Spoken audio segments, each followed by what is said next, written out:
Peter said he deeply regretted the association and accepted the Prime Minister's decision. Regret in these stories often arrives after the cameras, which is not ideal timing, but does keep the microphones employed. Then the little drawer did what little drawers do in political fables. It opened another drawer. In early 2026, more Epstein-related documents and reporting brought a new question. Not just who knew whom, but whether sensitive government information had been improperly passed along. That is when the fable changes rooms, from reputation theater to legal paperwork theater. Police began investigating claims linked to Mandelson's past contact with Epstein. Claims are not findings. Investigations are not verdicts. But they do have a way of making every old email look suddenly very awake.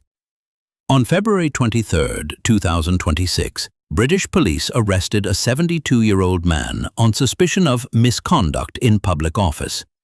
British police practice meant he was not named in the statement, but reporting identified the former diplomat.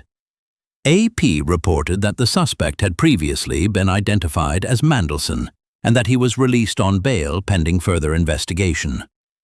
Bail is not an ending. It is the paperwork version of to be continued. Important tiny courtroom bell. He has not been accused of sexual misconduct in that probe. The claim being investigated is about alleged passing of sensitive government information, and Mandelson has denied wrongdoing. So the Clay file stays labeled alleged, denied, under investigation, with no dramatic stamp pretending otherwise. No criminal charge is a punchline. No police suspicion is a conviction. The Clay judge is strict about that. But public judgment, that messy little tea party, does not wait for perfect table manners.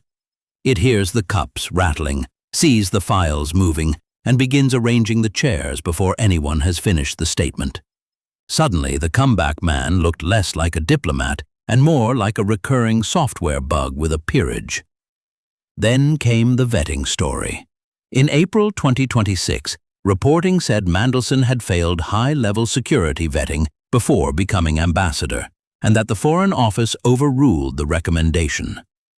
Vetting is supposed to be the part where the trapdoor inspector brings a flashlight. PBS later reported that files showed Starmer had been warned of reputational risk in appointing him. Reputational risk is a very polite phrase for the smoke alarm is making eye contact.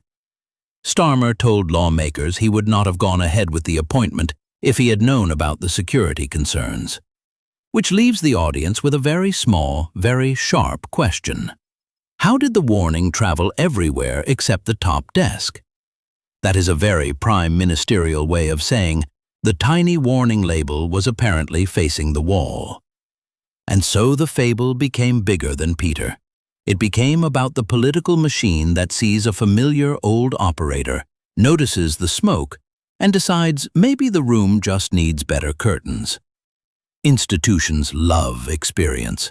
Sometimes they forget experience can include knowing exactly which alarms can be ignored. Every scandal has a magic word. Here the word was judgment. Who had it? Who ignored it? Who outsourced it to a folder that nobody wanted to read? The folder, to be clear, had been sitting there with the emotional posture of a tiny bomb. Peter had survived resignations, rows, and reputational weather before. He had the seasoned look of a man who believed storms were merely networking opportunities with rain. But this time the old comeback door opened straight into a room full of microphones, redacted files, police statements, and very tired public eyebrows. There are only so many times a figure can re-enter before the audience starts inspecting the hinges. The tiny Clay lesson is not that every grandee has a secret drawer. Most drawers just contain paper clips, old speeches, and one receipt for an event nobody once remembered. It is that if you keep appointing people because they know where all the doors are, eventually someone asks why they also know where all the trapdoors are. Once upon a time, Peter Mandelson was at it again, and then, very politely, The past was too.